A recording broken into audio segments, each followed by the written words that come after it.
Welcome back everybody to day 18 of Sculptober. I am Polygon. For today, the prompt is destroy, and I'm going to be working off of an image from @FerniePuig over on Twitter. But before we talk about the process, click that subscribe button if you're new around here, and check out gumroad.com/Polygon for all of my courses, brushes, and materials. So normally I create everything from a sphere, obviously starting this time from a cube that I can squash and begin shaping into the basic form for the head. Then I do throw some spheres on the side of that head to begin squashing and shaping into the ears, and then I'm able to use tools like slice curve brushes to begin chopping off different sections and create polygroups for the hair. So already we're making some pretty good progress and getting some poly paint on there. When something is even more simple, like the character that I'm working on today, I think that getting the poly paint on in those early stages can be really helpful to just start getting you to head in the correct direction for the character. So I begin throwing some quick poly paint onto the hair, the head, and the ears, just to begin getting those to feel a bit closer to the original 2D image. I do a bit more to the ears simply because they are kind of a standalone piece here that I can work on for a little bit, finish up, or at least get to primarily a good place, maybe about 90% done, and then I don't really have to worry about them anymore. I've talked in the past about how you don't want to get tunnel vision and work on one area too long, but when something maybe takes 15 minutes to kind of complete in its entirety, I think it's a good idea to spend that time, finish up that piece, and then move on to something else. I say 90% done because there are some proportional tweaks that I make to areas in the ears later on, so not completely finished quite yet. After a little more tweaking to the ears, just to kind of work on the color there a little bit more, I go on to create the hat. For this, starting off with a simple spherical shape, adding on a second one on top for the little pin button. Now that I think about it, I'm not sure the exact purpose of that little nub on the top of the hat, but if I had to guess, I would say that it's probably holding some stuff together. Then onto the bill. For that, just another quick piece of geometry that I can stretch out and cut up to begin getting that into the basic shape that I need. I use some of the poly modeling tools here to simplify the form. The less polygons you have, the easier it'll be to create a simple form, in this case a curve, so I can kind of get that into the basic shape first, and then simplify that curve even more by adding in some subdivisions. So if you have a piece of geometry that you want to get something really clean for a nice curve, you can use either dynamic subdivs or subdivision levels on a low poly piece that you then use the curves to kind of simplify that form. I like to think of it as a similar application to Adobe Illustrator or any kind of vector artwork program where you create your points and then use something like a Bezier handle to begin adding a curve. Then off to creating the main point of action for this piece, his smushed in face, which was just an absolute ton of fun to create. So I start by using a mask and pushing in just a little hole there. I wanted to make sure that I didn't make it too deep because I knew for the render, if it was super deep, not enough light would be able to get in there. So I had to keep that fairly shallow. And then I begin using a Damien Standard brush to begin cutting in, carving in, getting those major shapes for essentially those bulged out kind of wrinkled forms that I'm starting to create there with the inflate brush. So there are multiple ways to go about a process like this. I'm using a Damien Standard brush, an inflate brush, and then a pinch brush in that order to begin creating those forms. I don't typically talk about what brushes I use because honestly, there's really not that many that I use. I maybe use probably like 5 regularly. And you can see a lot of those down there at the bottom of my screen. I do use all of those brushes, but like I said, maybe like 4 or 5 for the most part, and then a few for very specific instances. You don't really need a lot of brushes to create most of the form that you need. There are some like very specific instances where you would need texture or you would need, some very specific application. And for that, it's totally okay to use another brush, but for the most part, you don't really need a whole lot. Now we're on to creating the eyes. For this, I create the basic eyeball, get it into place, create the eyelid on top of that, and then I begin creating this kind of weird piece of geometry here that doesn't really make too much sense for being in front of an eye until you see what I do with it. I use it as a negative Boolean operation, which means that I am subtracting it from that red eyelid that I've created. So I'm using that to essentially create the shape of the hollow or the area of the open eyelid there, which was a pretty unique shape. So I didn't want to cut it out with a brush or a slice curve or anything like that. So instead I opted to use a Boolean, create the basic shape, slot it into place, and then subtract it. And it worked pretty well. I use booleans for this kind of thing all the time. Then I manually create some highlights for the eyelids that I end up deleting later. I wasn't really feeling the effect there, even though it kind of matched a little bit closer in form. So I erase that completely later on and use the material in my render to make that feel a bit more shiny.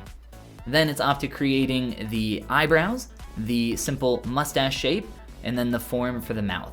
All of that really quick, a pretty simple face, but I think it has a lot of character and I really enjoyed getting to work on it. Next up, it's off to Transpose Master to make a few adjustments to the proportions. The face is pretty small on this character. He's got a really big head, a really tiny body. I wanted to spend a bit more time getting things closer there proportionally, making sure that it felt enough like the original artwork. Then going back through with the move brush to adjust the overall shape of the crater of the face, which is a weird thing to say, the crater of the face. But I get that into place, get that feeling pretty nice, and then it's off to creating the baseball. As well as the dotted line indicating the line of action, or essentially the action of the ball kind of bouncing off his face to make that visual gag make a little bit more sense. The baseball was actually a little tough here. I'll talk about that here in just a moment. But for the dotted line, I just create a curved tube of geometry, and then I chop off the bits that I don't want, and then close holes on any of the open parts there, and it creates a nice, quick dotted line, or dashed line in this case. Then for the baseball, I just start with a sphere, as a baseball is, a ball, a sphere. And then I use some masks to create the shape of the stitching there. And then I use Z-remeshing with polygroups to essentially create the edge flow there. I skipped over a lot of poly modeling stuff here that I did to adjust the shape of the baseball, and then some quick stitches with my cube tube brush, and then just some quick adjustments to get the baseball into the proper location. At that point, I was thinking about calling it quits and just kind of doing the head for the character, but I felt like the visual gag of the entire thing kind of relied on the proportions for the guy a little bit more. So I decided to create his body. I did not spend a whole lot of time on it, though. I definitely spent quite a bit more time working on the face. One thing that was really time consuming was creating the stripes for the shirt. Those were just kind of annoying to make, so I actually did them pretty rough and quick. And I didn't focus on them too much for the final image because they are pretty rough. For the body here, just some simple primitives, as you know I like to do to begin creating the shapes. Also, pretty simple character, so just trying to be as accurate as possible here, as quickly as possible. These daily sculpts here for Sculptober are something that I don't have a ton of time to work on since it's only a single day, which is something that I still see a lot of questions about. I always put the time down in the description for how long these sculpts took me. This guy here took me a total of 2 hours to create. Almost exactly, it was like 2 hours and like a few seconds or something like that on my recording. But because these shapes in the body are so simple and I'm kind of trying to work quick here, I immediately break symmetry once I get those pieces into place, getting those arms and legs into place as quickly as possible. The pose was a little bit awkward to make it feel like he was leaning against his leg at first, and that was because the proportions were off and the pose was off for the torso. So I had to adjust that here really quick. I couldn't get the arm to line up with the leg at first for the proper length there, so I had to shift the entire body up, the entire legs up, just to be able to make it meet with that arm once I started to get that bend in there. A little trick for you guys when working with geometry that's fairly simplified, something kind of like these noodly arms or legs. What I will often do is what I did here, which is using a slice curve brush, which allows me to chop through that geometry, create a really sharp bend, and then I will Dynamesh that just to kind of clean it up, get rid of any preconceived topology. And then what I'll do is cut through that edge one more time to create a polygroup separation between the upper and lower arm, separated at the elbow. Then you can run Z-remesher to automatically redistribute your polygons, but make sure you turn on keep groups, because that'll get you a nice clean separation for that elbow. So that's what I did to get those nice clean shapes there for the arms. You might need to do some more manipulating with the geometry after that, but that's a nice technique to get you headed in the right direction. Then it's on to the quick little belt that is up around his chest. It's definitely very high, or at least higher than it should be. But it feels pretty goofy. I really like the aesthetic of this character as a whole. He's pretty fun to work on. Got that cool little belt buckle in there, with some quick poly modeling. Normally I cut a lot of the poly modeling stuff because it's pretty boring, but the belt buckle here was so simple and quick. You can just do that really quick with a couple slice curve cuts in there to get some poly loops. Another fun little trick for those watching that are interested in low poly modeling stuff here in ZBrush.